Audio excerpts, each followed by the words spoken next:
بسم الله الرحمن الرحيم والنجم إذا هوى ما ضل صاحبكم وما غوى وما ينطق عن الهوى إن هو إلا وحي يوحى علمه شديد القوى ذو مرة فاستوى وهو بالأفق الأعلى ثم دنا فتدلى فكان قاب قوسين أو أدنى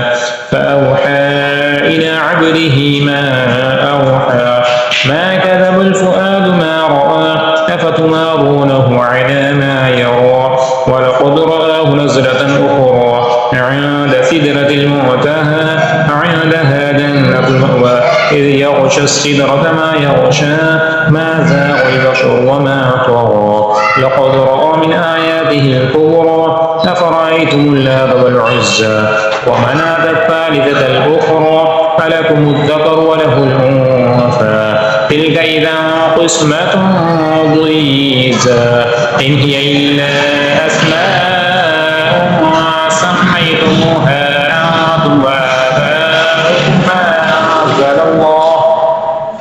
ما أنزل الله بها من سلطان إن يتبعون إلا الظن وما تهوى الأنفس ولقد جاءهم من ربهم هدى أم للإنسان ما تمنى ولله الآخرة والأولى وكم من ملك في السماوات لا تغني شفاعتهم شيئا إلا من بعد أن يأذن الله لمن يشاء ويرضى إن الذين لا يؤمنون بالآخرة ليسمون الملائكة تسمية الأنثى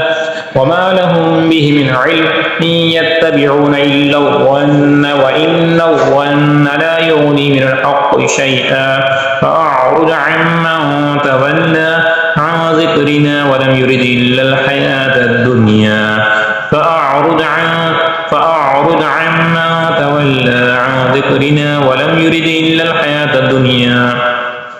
ذلك مبلغهم من العلم إن ربك هو أعلم بمن ضل عن سبيله وهو أعلم بمن اهتدى ولله ما في السماوات وما في الأرض ليجزي الذين أساءوا بما عملوا ويجزي الذين أحسنوا الحسنى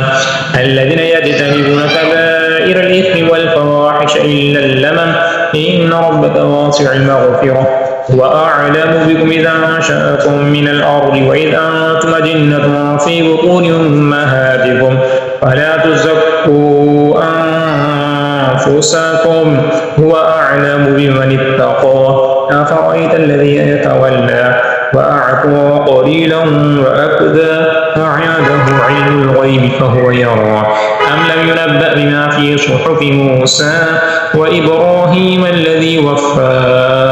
ألا تزر وازرة وزر أخرى وأن ليس للإنسان إلا ما سعى وأن سعيه سوف يرى ثم يجزاه الجزاء الأوفى وأن إلى ربك المنتهى وأنه هو أضحك وأبكى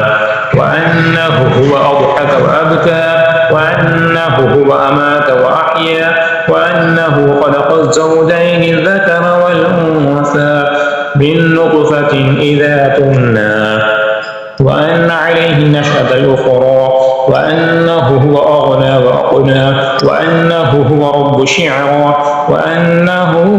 أهلك عادا الأولى وثمود فما أبقى وقوم نوح من قبل إنهم كانوا هم أظلم وأطغى والمؤتفكة أهوى فغشاها ما غشى فبأي آلاء ربك تتمارى هذا نذير من النذر الأولى